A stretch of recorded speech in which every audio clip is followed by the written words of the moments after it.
Hi everyone, I'm Chris. I'm the paleontologist at the Jurassic Coast Trust, and I'm here to introduce a new exhibit at Sidmouth Museum all about the reptiles that lived in and around Sidmouth and East Devon during the Triassic period.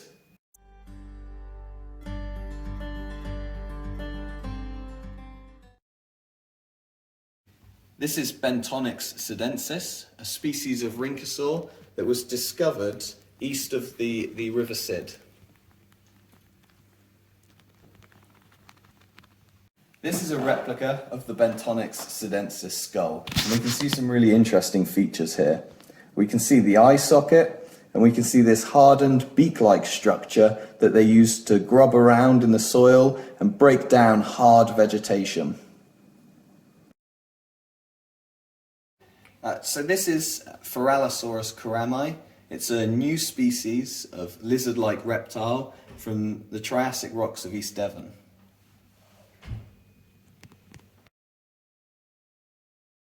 This is a fantastic skeleton of Capus bentoni. And using modern CT scanning techniques, we were able to reconstruct parts of the skeleton that are hidden in the rock. We can see these fantastic little teeth, the eye socket, and this defensive head spine here.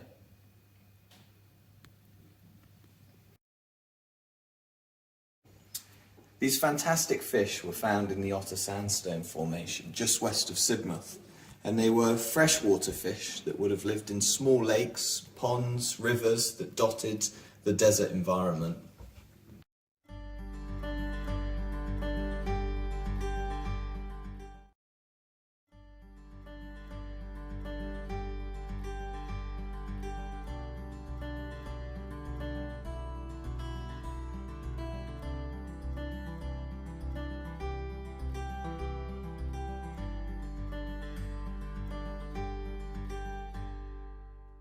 So Rob, if you could tell us a little bit about the fossils that you have found here in Sidmouth.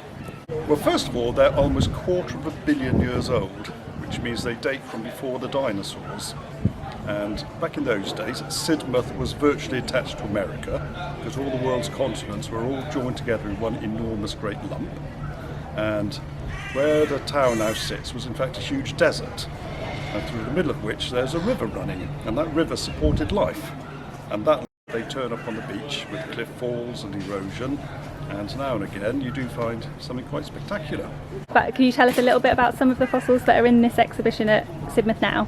Yeah, sure. Most of them are remains of fossil reptiles, which were ancient ancestors of lizards, ancestors of dinosaurs, crocodiles and things like that. And they included little tiny plant eaters, which were only about the size of a mouse sort of size. Then they ranged up through sort of sheep-sized things like rhynchosaurs, which again were very dumb plant eaters that probably lived in herds. And then above them there were predators, which were like crocodile ancestors, which could reach a length of about 4 or 5 meters and would have been very ferocious and probably ate all the things that lived underneath them in the food chain. And one of the most exciting things you can find on the beach is footprints. These were made mostly by these predatory Rhoesuchians, which are again crocodile-like ancestors, and they're little snapshots of their daily lives. We don't know what they were doing. Maybe they're seeking food or water, or maybe even migrating. But sometimes when the conditions are right, you can see hundreds of these footprints on the beach, left just as they were 240 million years ago.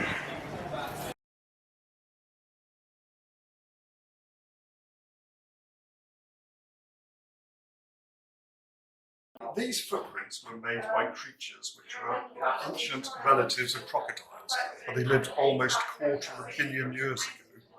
And at that time, Sidmouth and the rest of Europe were joined to North America, one giant continent, which was mostly deserts.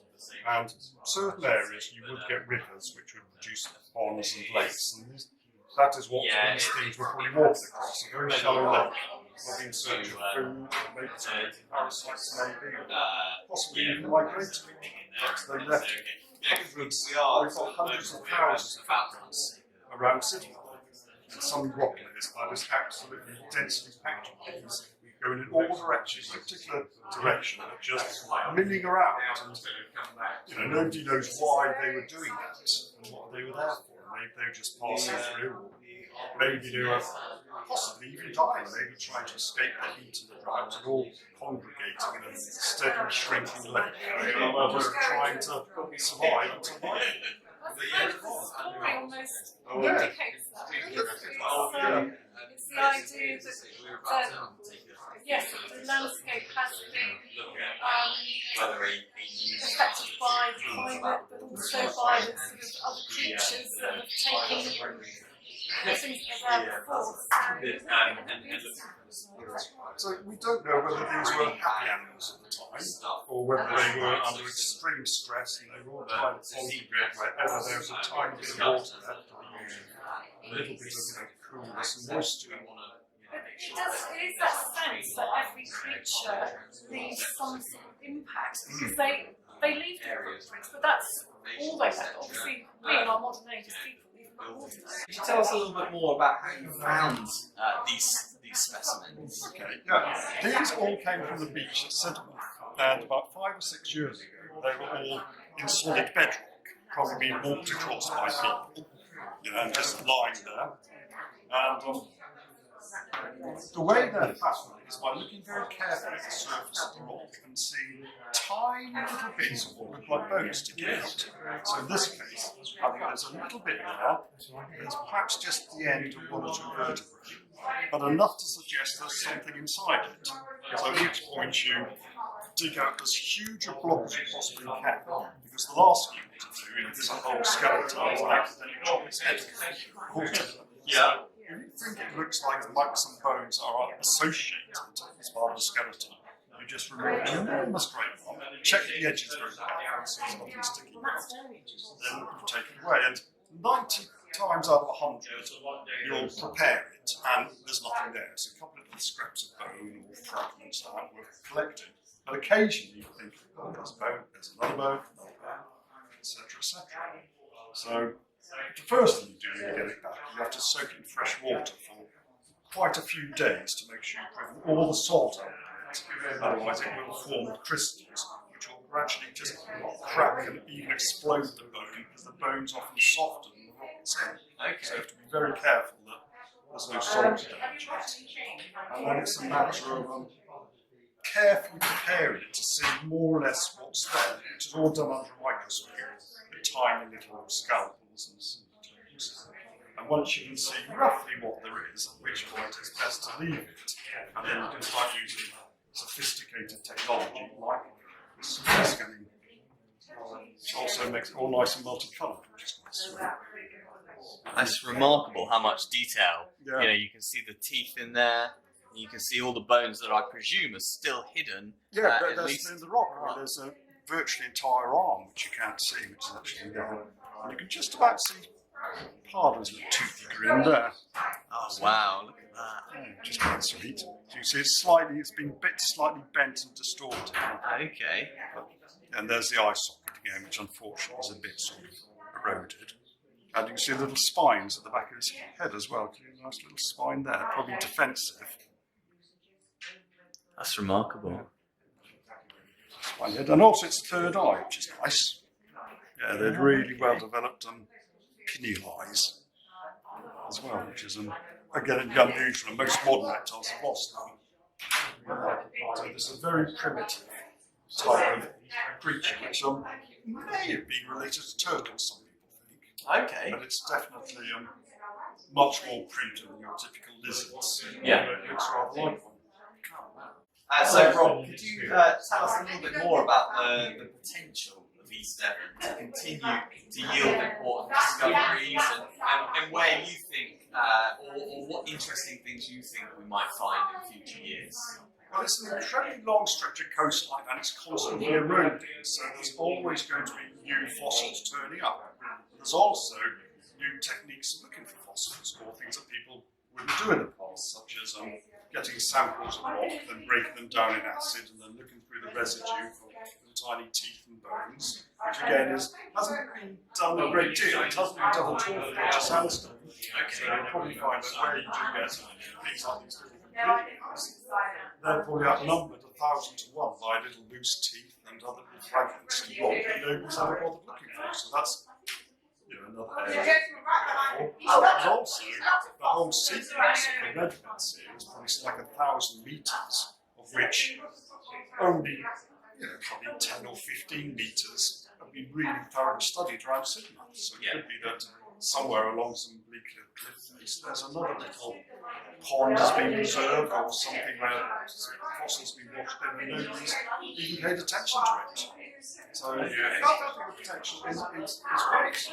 Sooner or later you may find one of these things that are only known for fragments somewhere along the coast. There might be an entire one just weathering out under the seaweed. And, so I think it's very good. Many years in the future, I think there'll be some spectacular stuff to come. Wow, that's brilliant. Thank